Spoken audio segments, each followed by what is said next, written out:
A toast to the best team on the floor. Cheers. Absolutely, well deserved.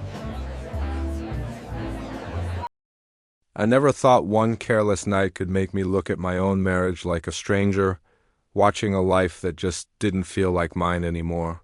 For years, I believed love was about being patient, about staying quiet when things hurt, and about sacrificing yourself so the other person could shine.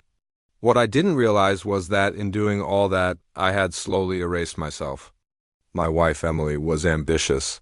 It was one of the first things I admired about her.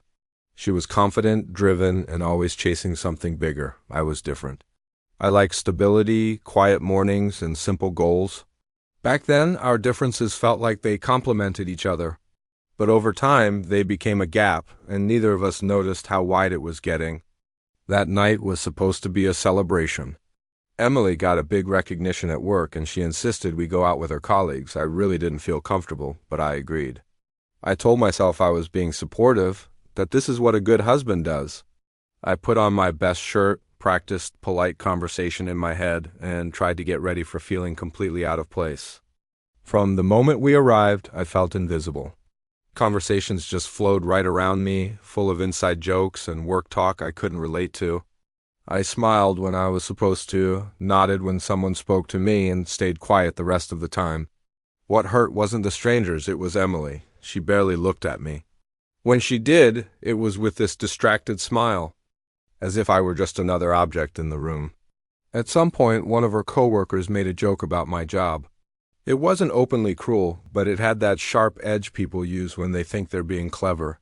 Everyone laughed, and Emily laughed too. Not nervously, not apologetically. She laughed like it was harmless, like it didn't matter. That laugh stuck with me way longer than the joke itself.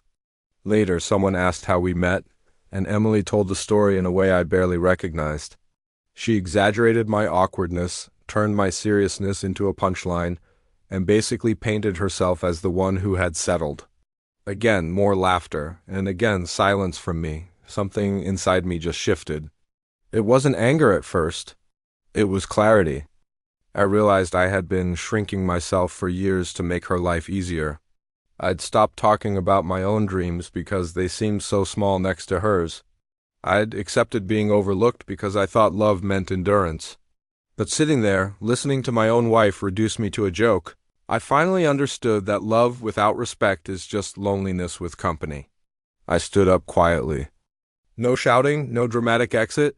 I just said I was leaving. Emily looked confused, almost annoyed, like I had broken some unspoken rule. I didn't wait for permission. I walked out into the night, feeling terrified and strangely calm at the same time. I drove without any direction until I stopped at a small motel on the edge of town. Sitting there on the bed, staring at the wall, I asked myself a question I'd been avoiding for years. When was the last time I felt truly valued? The answer hurt. Emily called late that night. Her voice was sharp at first, asking why I embarrassed her. I just listened quietly until she stopped. Then I told her how I felt.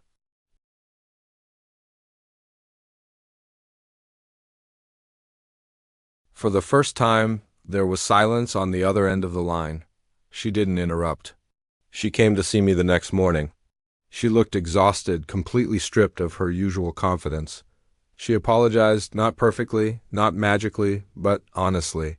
She admitted she'd been so caught up in chasing approval at work that she didn't realize what it was costing her at home.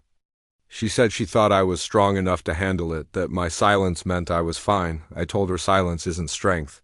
Sometimes it's just surrender. We talked for hours. The kind of real conversations we should have had years ago. About how ambition had turned into obsession, how support had turned into expectation, and how love had turned into routine. Nothing was instantly fixed. There were tears, defensive moments, and a lot of uncomfortable truths, but there was also something new, accountability. We decided to try again, not by pretending nothing happened, but by rebuilding from a place of honesty. Emily took a step back from work. Not because I demanded it, but because she realized success felt empty when she was alone at the top. And I started speaking up for myself, for my needs, for the parts of me I had buried. We went to counseling. We learned how to listen without just preparing a response, how to apologize without making excuses, how to disagree without being disrespectful. Slowly, things changed. Not perfectly, not easily, but genuinely.